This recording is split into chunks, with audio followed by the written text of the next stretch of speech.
Hello, hello, hello, hello. Good evening. This is Dallas Cohen, the Rebound Coach, and I am so glad that you're here today. If you are stumbling on this message, if you're stumbling on this and your feed to just scroll through or someone shared this with you, it's because they love you. So again, I'm Dallas Cohen, the Rebound Coach, and today was one of those days, y'all. Today was one of those days. If you've ever been just kind of in the press. It's not necessarily bad things are happening. Sometimes there's good things happening. It just takes a lot of effort to move through the day. It takes a lot of effort to move into what is next. That's kind of the stretch I'm in right now. So if I can be authentic, if I can be transparent with you, today was one of those days where there's a lot to do, and good things, not busy work, but things that move you forward. And moving forward sometimes, moving forward all the time, if you're going into new territory, places you've never been before, areas of thinking, of being, of feeling, of doing you've never been before, it takes some push, it takes some effort. And so I spent today, in the last couple days actually, in that realm of effort, and even telling myself yes in places I've told myself no before, and telling myself no in places I've used to say yes before. It's a lot. And so I'm in that place today. It's been a little bit of a push, but I'm glad to be here with you, and I'm glad you're here with me. And if you're like, I don't know who you are and what you're talking about, let's start by introducing myself and giving you a little bit of information about me. I'm the Rebound Coach. I'm Dallas Cohen, the Rebound Coach. And if you're like, well, what is that? Before becoming the Rebound Coach, I was raised in a good Christian home. I had parents that loved God. They loved each other. They were married for a lifetime. And my dad was my mother's caretaker. And so she was terminally ill and eventually passed. And I learned what it looked like for someone to give sacrificial love. That's what I would call that. At the same time, they were a great example. At the same time, I was molested from the time I was 8 to the time I was 16. And that radically affects how you see yourself, how you see God in a faith-based household, and for me, how I related to men.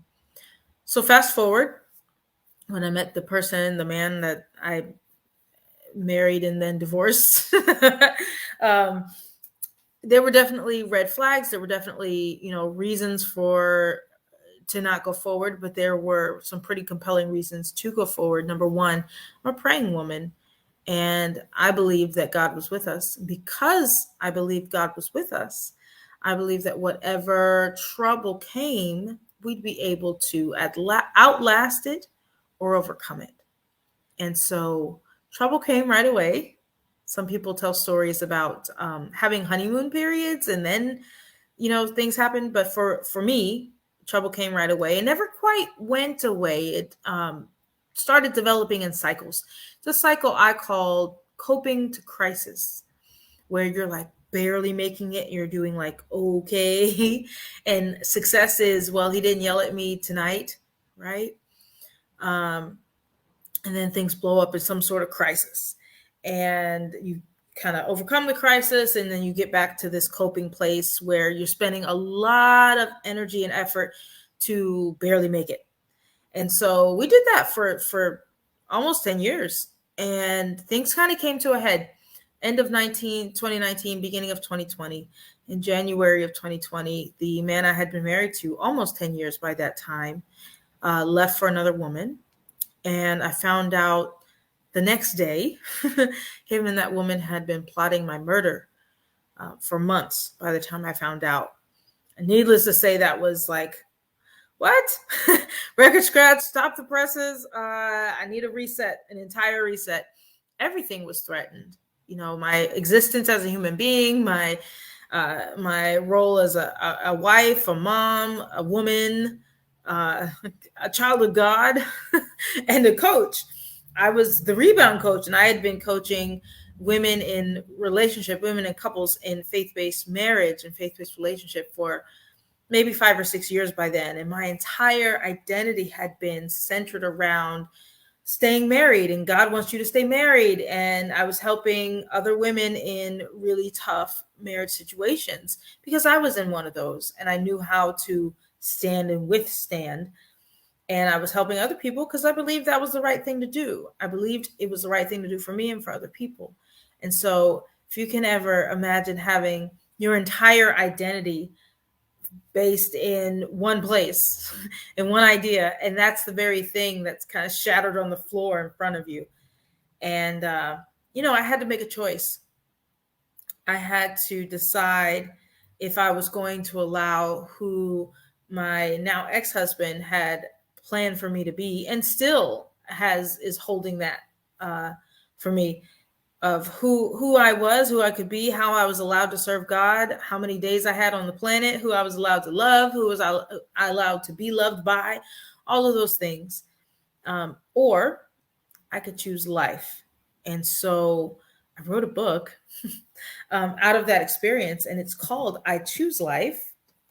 This is what it looks like. I really like the cover. It's called I Choose Life.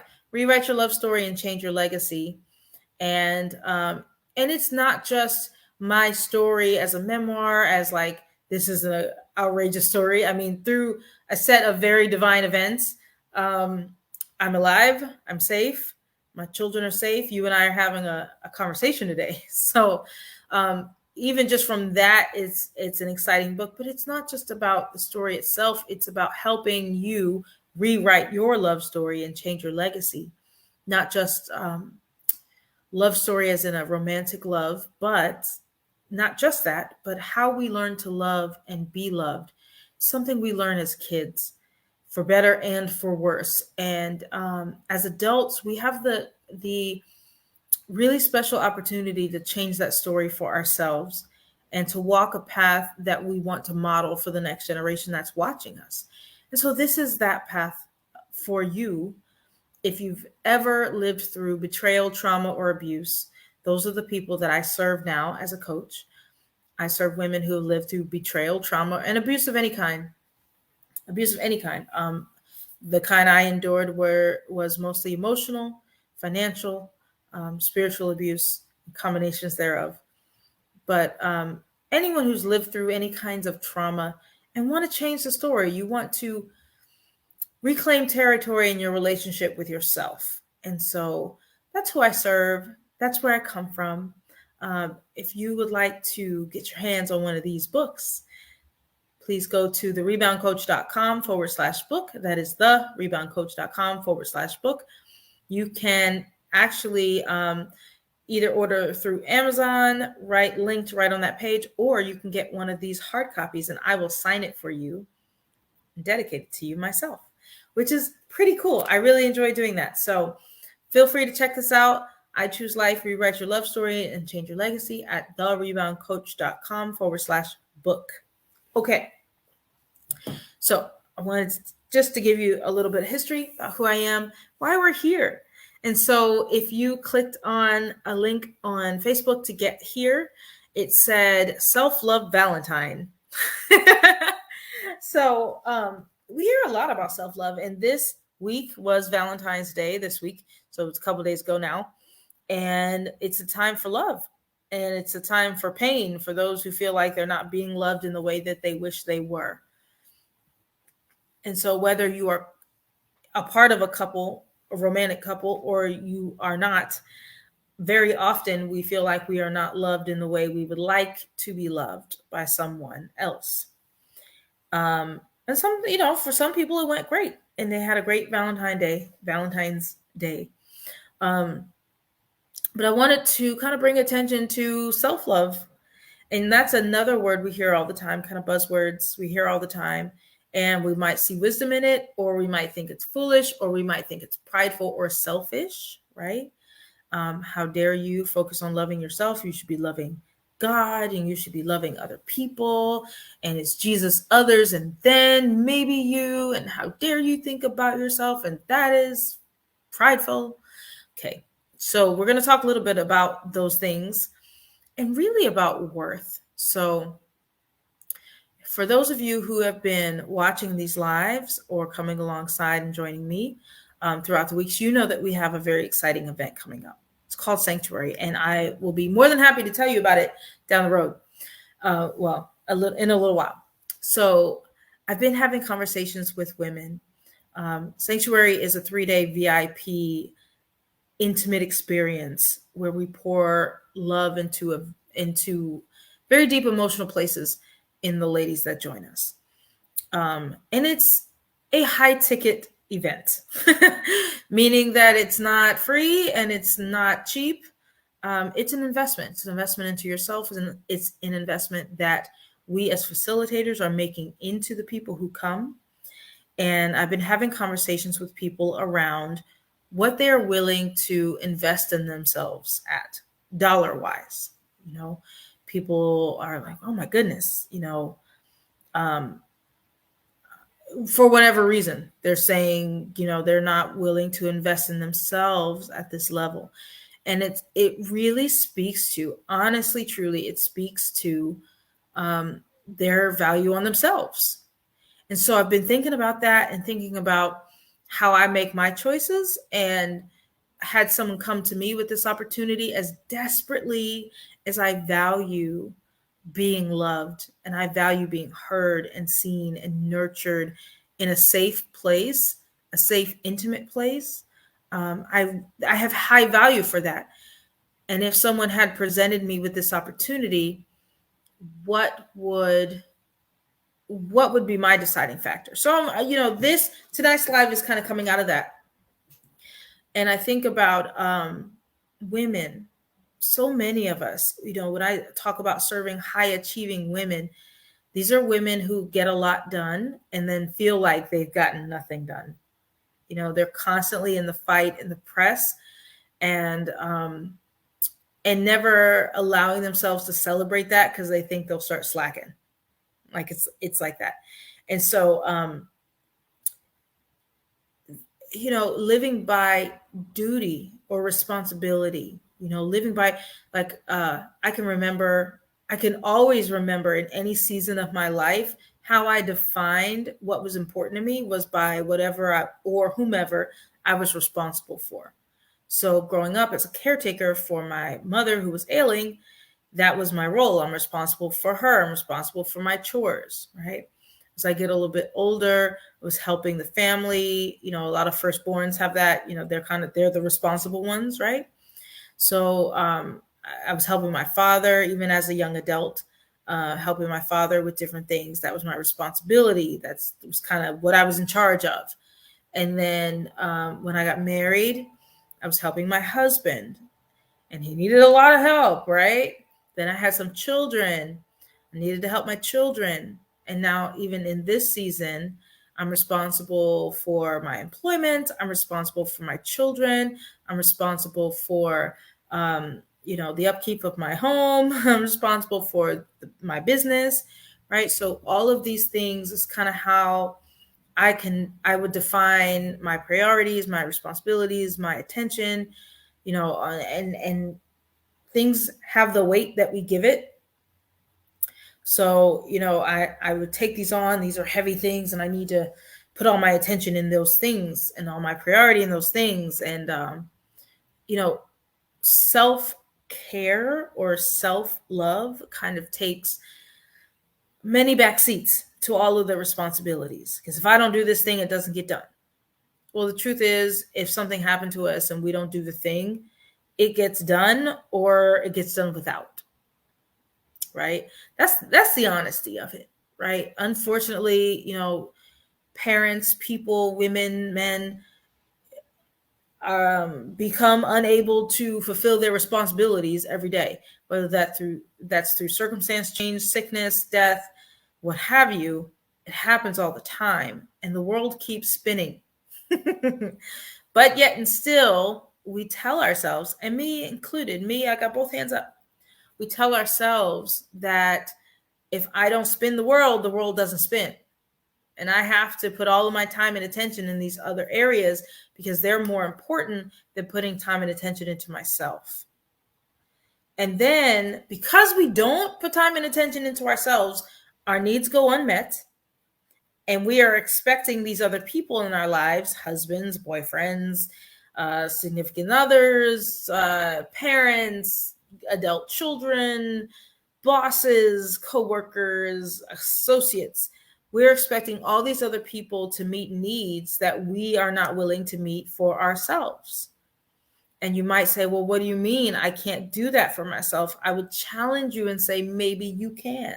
What if you could? What would that look like? So often we get stuck saying, I can't do for myself, so I'm expecting this other person to do for me. And that's not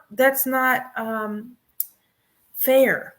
It's not fair, because the reality is that the other person can't take care of you the way you can take care of you, and the way we should be taking care of ourselves. And the beautiful thing is, when we do that, when we put priority on taking care of ourselves and reaching to God for the things, it doesn't mean that you have all the resources, right? And people don't succeed alone. But what it does mean is that we can reach out to God for the things that we don't have instead of reaching out to someone else. That's harder for a lot of reasons. It's harder because we can't see God, right? It's harder because we have to be quiet and listen when we want to hear him or feel him. It's harder because it's kind of a default to blame other people for what we don't have or the needs that are not being met. It's kind of second nature. If you think about babies, when babies have needs, they cry and they expect their parents to meet the need, right? And when it works, that's what happens, right? Babies cry, they get their needs met. Hooray, ta-da, that worked. Ha ha. When it doesn't work, for whatever reason, that baby goes without needs and something breaks, something's broken because those needs aren't met, right? So it's very natural for us to still cry, to cry. And that can happen through acting out. That can happen through I started an argument. That can happen with I'm self-sabotaging. That can happen with anything. I'm crying, right? I'm crying to say, hey, I have a need, meet my need. When really we should be paying attention to those things for ourselves as adults. When we're kids, this is a different story. As adults, we should be paying attention to that for ourselves. So self-care versus self-comfort. This is important. You hear people say self-care all the time. And I've even talked about this a few weeks ago. Comfort, we often confuse those things. So we say self-care and we think about things like bubble baths or massages or, chocolate or wine. And those things are fun and can often be self-comfort, right? Self-care is I care enough about myself to do the right thing, whether that feels good or not. And it's not coming from a place of martyrdom. So I used to choose the right thing from a case of martyrdom. Like, oh man, that's my life. God doesn't really like me. It's more important that I do the right thing than feel good. He's trying to make me holy, not happy. Oh, here we go. Right? That's martyrdom. It's martyrdom. It's no fun. It's just no fun. You can also choose the right thing because you're choosing life. Because you love yourself, and I love myself enough to choose healthy foods. That is an example, something I'm working on right now. I love myself enough, not in self-comfort, like give me the ice cream because ice cream is tasty, right? But instead, give me the healthy portions of the healthy food because I love myself enough to do the right thing. I love myself enough to do the right thing, the thing that's going to help my body live long. That is self-care, right? That is self-love, okay? It's not about selfishness or sin or any of those things. So I want to just encourage you that you are worth finding a way. So in the case of sanctuary, I'm going to play a video for you and share that with you. And matter of fact, let's do that. So as I mentioned, today is one of those days where it's like, oh my gosh, this is so stressful today, so I just need a nap. Ah! So I want to share this with you. It's about an escape. And for those of you who need an escape, all right. So I'll play this for you, and then I'll be back to tell you the rest.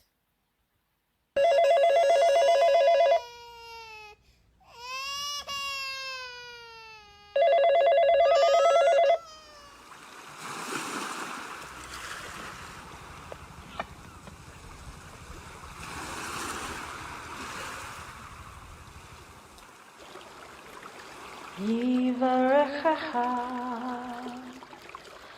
Adonai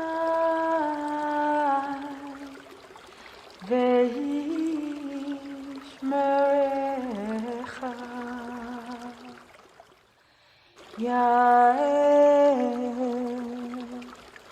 Adonai panav alecha v'yinecha Yisa Adonai panav elecha ve'yasem lecha shalom.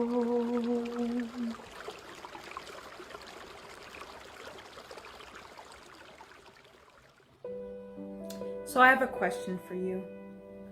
When's the last time you showed up for yourself? I mean, really showed up for yourself. I'm Dallas Cohen, the Rebound Coach, and if you're anything like me, you wake up every day off to the races. You're constantly chasing achievement and chasing productivity and feel like you have this never-ending to-do list that just you can't even get to because you're too busy putting out fires every day.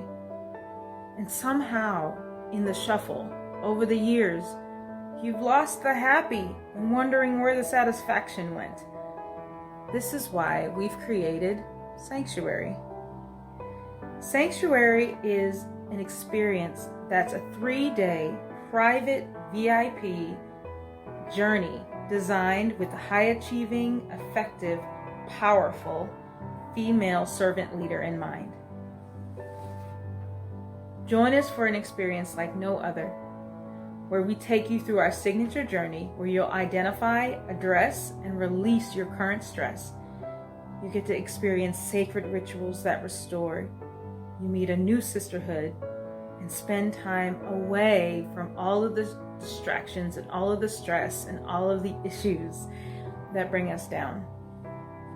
You'll leave Sanctuary ready to impact the world and be the leader that you know that you've always been meant to be. It's coming up really soon, and there are only 10 spots available, so don't wait. So, I don't know about you. Maybe you've got no stress at all. You are on top of that to-do list. Your schedule is tight and on point and perfect, and everything is going really great for you.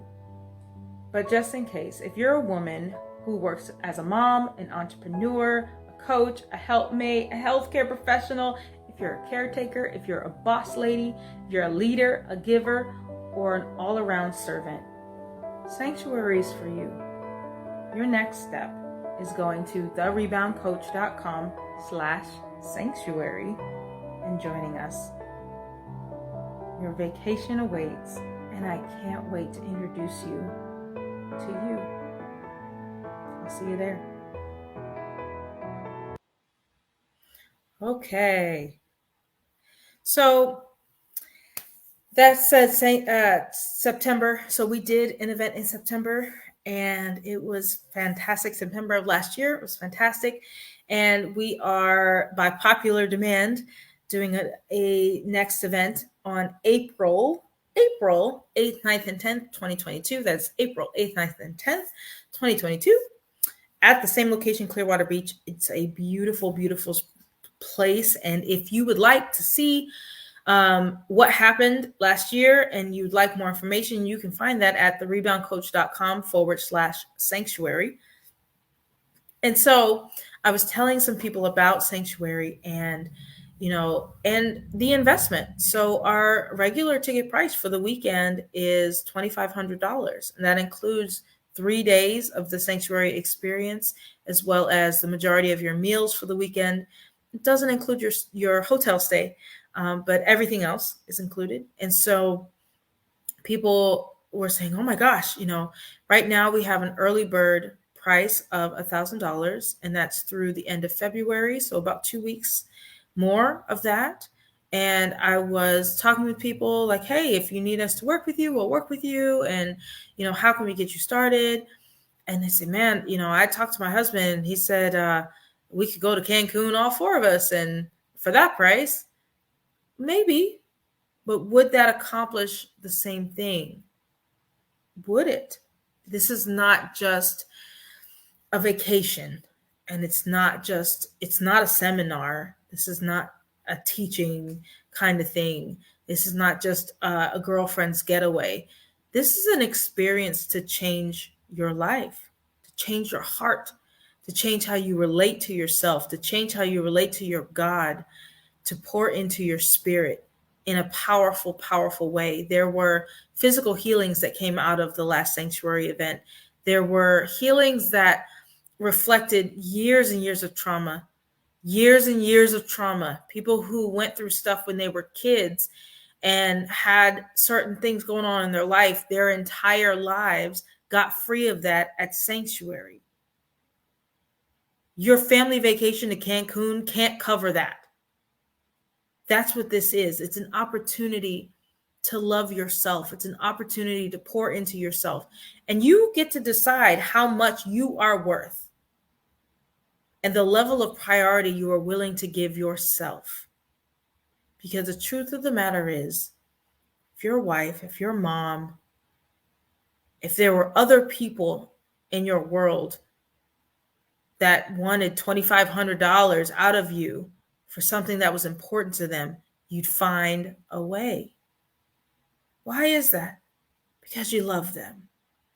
Because what's important to them matters to you. Because if it's in your power to do, to put a smile on their face, to meet a need that they have, you do it because you love them. So what happens when it's for you? What happens when the investment is for you? What happens when the stretch is for you? What happens when you have to advocate for yourself? What happens when you have to make childcare arrangements for yourself? What happens when it's more than a couple $100 and it's for you? Are you still worth it? And if not, why not? Why not? Ask yourself why you don't feel investing $2,500 is worth it for you, or investing $1,000. We're not even at $2,500 right now. It's at $1,000 as an early bird price, and you literally can lock it in with less than that if you need to. If you need to break it up, we're working with people. So, really think about it. Why aren't you worth that? Why aren't you worth 3 days away? If it's not a family vacation, is it still worth your money? If it's a you vacation, is it still worth your money? And if not, why not? It's a serious question to ask yourself.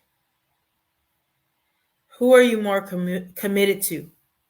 So a lot of folks that end up in abusive relationships end up there because we know how to focus on other people. I feel very small in this frame. We know how to love other people. We know how to make other people the priority. Even when they're abusing us, they're hurting us, they're cheating on us, they're addicted to porn, they have mental illness. Like, even when all those things are happening, we spend all of our mental, emotional, physical, financial energy serving them. Okay. And even separated, women can be still in that vein. Like, oh my gosh, what's he going to say? What's he saying today? What's he doing today? What, like, making your whole life about this other person. It's a distraction from ourselves. And what I encourage you to do, what I did even recently, There was someone that I loved that was mistreating me, not my ex-husband, somebody else entirely, that I loved that was mistreating me. And I had to decide what my decisions were going to be for. Is it going to be, am I going to choose out of my love for this other person, or am I going to choose out of my love for myself? Because my love for myself says, we don't tolerate this. We don't tolerate this.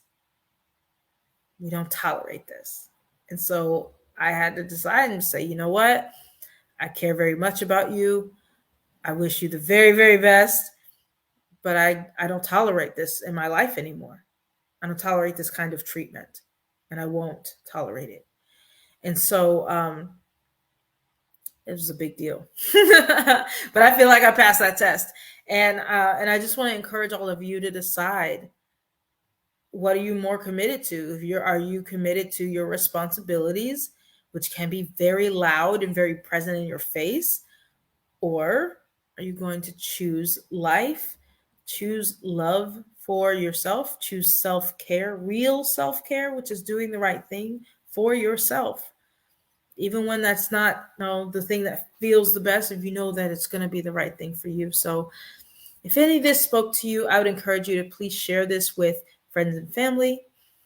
If Sanctuary is a place where you need to be to reclaim territory in your relationship with yourself, to allow yourself to be loved, allow yourself to be loved, not just preached at, right?